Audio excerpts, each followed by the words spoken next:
Welcome back to Flashbacks. I'm Tony from CBFU, and today we're going to be covering Episode 7, Power Outage.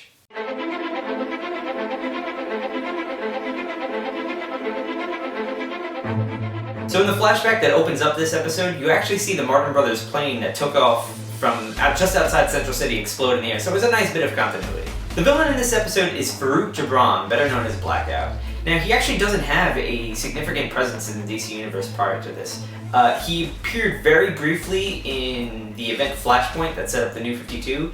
He played a very small role in it. He was just part of Cyborg's resistance team. In continuing with the 52 motif, Dr. Wells keeps log entries on Barry Allen's progress. Each log entry is started with the number 52, as well as when the timeline gets altered, the computer runs 3,452 searches for the appearance of Barry Allen's name, coming up with none. Early in the episode, Barry Allen gets held at gunpoint, and behind him you see a bunch of different posters. One of them happens to be for Blue Devil 2, Hell to Pay, which I've covered in a previous episode. But another one is Nighthawk and Cinnamon, which was actually a backup story that ran in All-Star Western.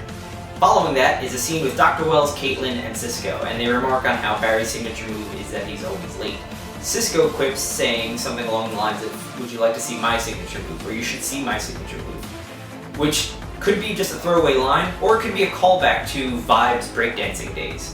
What's interesting to note about the newspaper from the future when the timeline gets altered is that not only is there no mention of the Flash, but the Wayne Tech Queen Industries merger falls through. The Red Skies are still a threat, but it seems as though the Woolly Mammoth still pleases the zoo.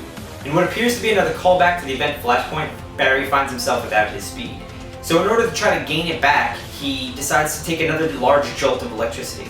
Now in Flashpoint, he did it with the help of Thomas Wayne and an electric chair. In this episode, they did it with the Cosmic Treadmill, which, more or less works the same way.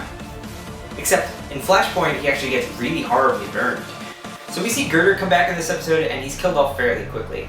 I'm not entirely sold that he's dead, though. In fact, I'm not entirely sold that any metahuman we've seen die up until this point is dead, with the exception of maybe Plastique, but we're gonna have to wait and see on that one. The most significant moment in this episode, though, comes when Dr. Wells lists off names of people who apparently died from the particle accelerator explosion.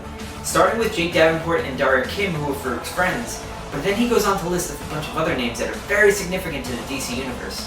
Ralph Dibny, who's the Elongated Man, Al Rothstein, who's the Atom Smasher, Grant Emerson, who's Damage, Will Everett, who's the Amazing Man, Bea DaCosta, who's Fire, and Ronnie Raymond, who's Firestorm. Now that right there, that's a Justice League lineup if you add in Flash and Arrow.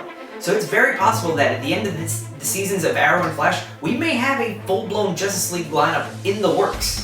Alright guys, that wraps it up for this episode of Flashbacks. As always, if I've missed anything, sound off in the comments below. Leave a like on this video if you're enjoying the series, and be sure to subscribe to our channel to keep up to date with our weekly podcasts, reviews, and this show. And when it comes to next week's crossover with Arrow, I'm going to try to get this episode up as soon as I possibly can. Most likely Wednesday night or early Thursday morning. Alright guys, I'll see you next time.